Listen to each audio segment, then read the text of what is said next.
Velkommen til nyhederne. Klokken er 18.30, og nyhederne bliver præsenteret af Thomas Nielsen og Dion Thomsen. Lad os komme i gang. Det lyder på, at en indisk mand er blevet spist af en tiger. Derudover så er der blevet tigerbutikker i London. Og Danmark de sender folk til Ebola-ramte lande. Og så lyder det, at iPhone 6 bøjes i lommen.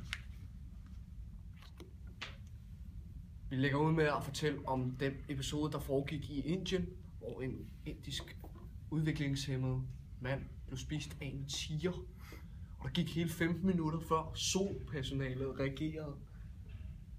Yes, den frygtelige episode er heldigvis blevet filmet af nogle medstuderende, og vi vil lige vise klippet imens.